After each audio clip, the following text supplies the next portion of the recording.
महाराज जी, आप 2-3 शिक्षक हैं अलग-अलग जगह से। ये कह रहे हैं कि महाराज जी दीपक जी कह रहे हैं कि गाँव एक छोटे से गाँव में शिक्षक हैं, बट महाराज जी बच्चों के संस्कार और भक्ति का उनको प्रेरणा दे सकें, इसके लिए हमें क्या करना होगा? क्योंकि एक शिक्षक ही है जो एक स्कूली शिक्षा के साथ-साथ बच्चों का मार्गदर्शन भी कर सकता है, ताकि वो सत्कर्मी और संस्कारी भी। हाँ, आधुनिक शिक्षा के साथ साथ आध्यात्मिक शिक्षा अब बड़ी दुर्लभ हो गई है, क्योंकि बच्चे सुनना नहीं चाहते, बच्चे मानना नहीं चाहते। अब जो मोबाइल शिक्षा दे रहा है, तो वो टीचर का सम्मान और टीचर की बातों पर ध्यान देना असंभव सा होता जा रहा है, असंभव सा होता जा रहा है।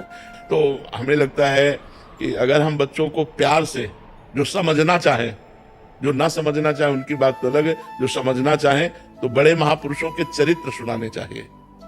जैसे जो बड़े बड़े संत महापुरुष हैं, जो हमारे भारत को अपने प्राण बलिदान कर दिए हैं, ऐसे जो समर्पित शहीद हुए हैं राष्ट्र सेवा में, तो ऐसे महापुरुषों के चरित्र सुनाने से उनके संस्कार अच्छे बनते हैं। और ब्रह्मचर्य, व्यायाम, भोजन और नमस्कार ये जरूर होना चाहिए।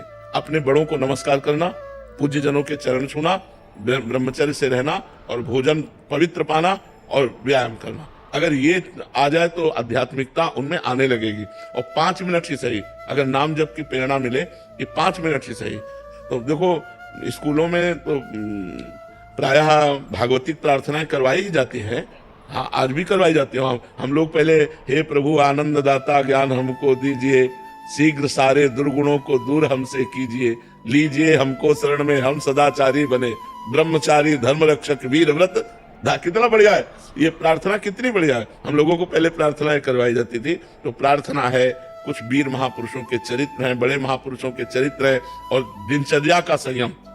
कई बजे तुम्हें उठना है, कई बजे तुम्हें सोना है।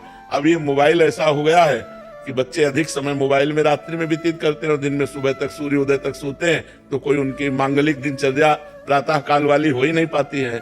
9-9 बजे तक तो सोते हैं, 8-8 बजे तक सोते हैं। कोई तो कह रहा था 11-11 बजे तक लोग सोते हैं।